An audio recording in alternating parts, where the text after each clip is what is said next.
So we're going to talk about image stabilizing binoculars, and this one I have over here.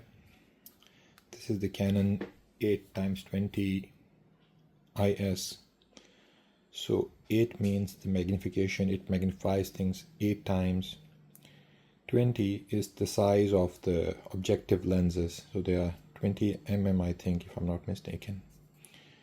IS means obviously image stabilization. It comes in this sort of a box, and this is about it. The box isn't much into it. It doesn't have much. It comes with this strap, and the strap has a specific way of being threaded in. It does come with this CR123 battery, and this battery is a bit hard to get. And the way to use these binoculars is the left lens, you need to close one eye and look through just this, and then adjust this and try to get a focus. Obviously you need to first see you get a bit of a clear image with this, then close your right eye, close this, and then adjust this, because this side has no such adjustment. The right side is not adjustable. So all binoculars, you close your right eye and look through the left and see this image as sharp. When it's completely sharp, you don't need to wear your medicated glasses, near or far-sighted. Let's look through the lens. This will work as a medicated glass, so it will cover your glasses. Not for normal people that have specialized eye vision problems, it won't work for them. So once you have this in focus, then you open your other eye and then you use this wheel to get a sharp image. Once the image has been sharp enough for you, press this, and that shaking thing in the image, the far off image that's shaking, this will stop that. Listen. So it's some sort of gyroscope that balances the image, and once you have, it's like everybody says this, once you have tried image stabilizing binoculars, you never go back to normal binoculars. Now, which image stabilizing binoculars to buy? Well, there's I would go with Canon. However, the problem with Canons is the nicer one, the 1550s. I'll just show it now. The 1550, it's like more than 20 years old. The image is really nice. The image stabilization is really nice, but it's like 20 years old technology. This one is maybe 8-10 years old, something like that. So this is one of their latest models, the 8x20. Now, the best image stabilizing binoculars are either Canon or Fujinon. There are some American brands, Sixure, and there's some other ones. I haven't tried them.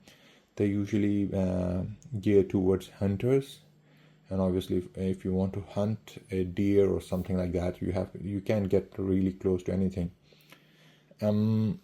These binoculars, you can read the side of a van, what is written, like Plumberman or something, nearly 2 kilometers away.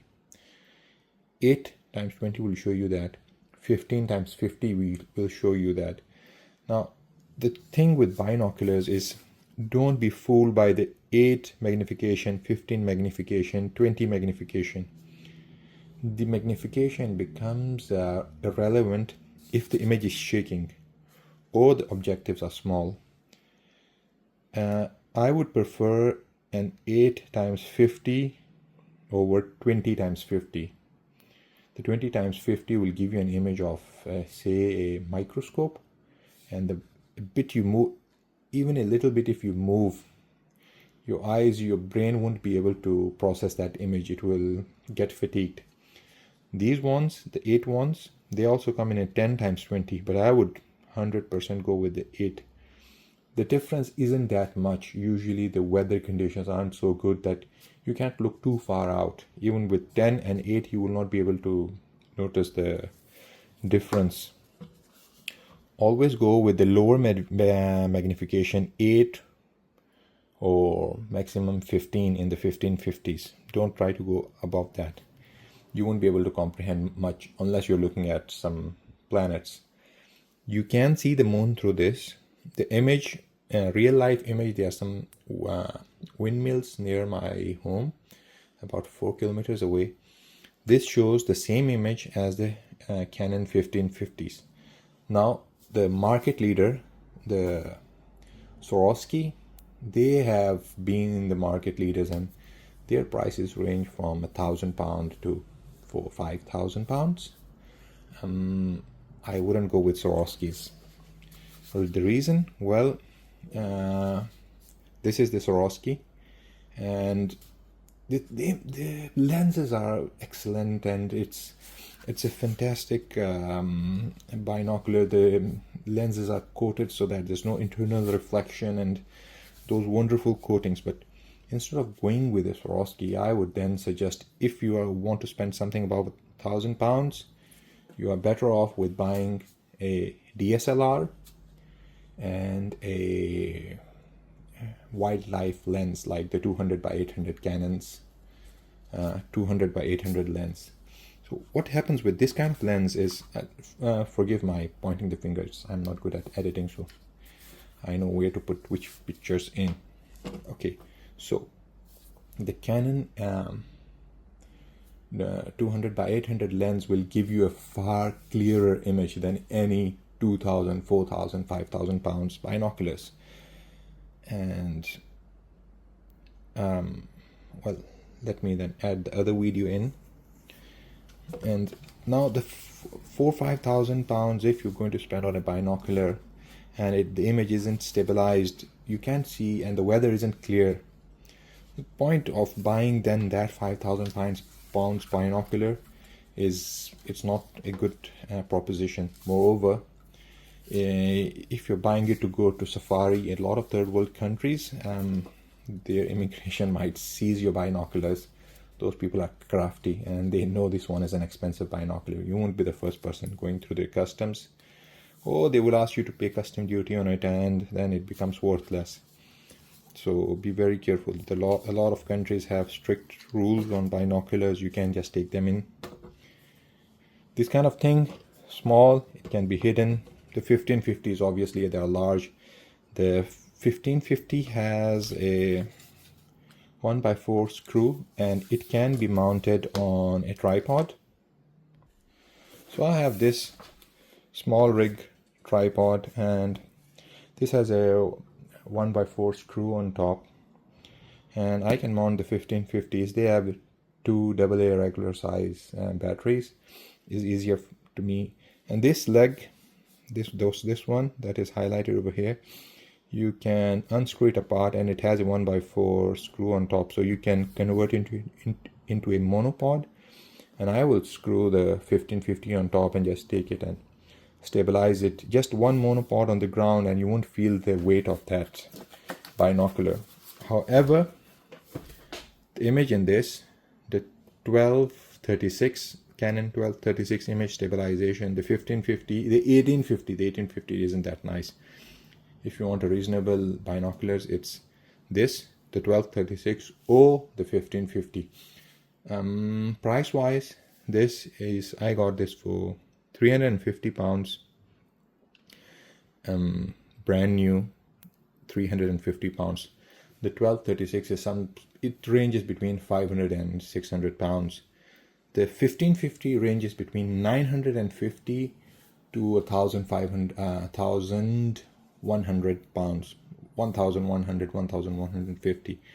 It usually comes down to £950. Canon themselves bring it down to that price. The reliability, this has no cheap rubber, so it's not weather resistant. The best Canon, the best one that they have ever made is this one, but then this one is £1,400. I wouldn't, like, jump on any train to buy this one, but if you're in the market for such a binocular, then that is the best. This one is weather resistant and all that stuff. Now there are other ones, lighter ones, cheaper ones, but then the image stabilization is never going to be that nice. Without stabilized image, you can't look much further for much longer. I have seen craters on the moon with a 1550 stabilized on this thing, and you can make out the craters really nice on a full moon, on a clear day. Because most of the world's weather is now polluted. There's a lot of pollution in the atmosphere. You won't be able to look too far out. So if you just want to put something in a large coat pocket, this is it. 12 by 36 would also fit into a coat pocket. The 1550s, you need to hang them, and they will obviously attract attention. And then anything above that, just buy a DSLR with a wildlife lens and image stabilized wildlife lens, and you're grand. Unless you have some specific military needs, then obviously you're going to go with the Swarovskis or the other expensive one, the Zeiss ones and all that stuff. But for the price, 300, 500, 900 pounds, you can get some of the best image stabilized binoculars. There's this other company, Fujinon. They make a hyper clarity normal binocular for 500 pounds. I think that is worth the money. Then they have a range that goes between this and the 1236, the Fujinon 1228, I think. And then there is this other one, the Fujinon, larger one. They float on water, and they have a larger image stabilization range. And there are these ones. You can buy them. There are a lot of great shops here in the UK. Park Cameras, Clifton Cameras. They sell them at reasonable prices, and if you walk into the stores, people are really friendly. They will show you they will let you, I think, even see and check it in shop before you buy it. I think, I'm not sure, I haven't walked into one of their shops, but I know, dealing with them over the phone, they're really nice people. So I hope this helps you.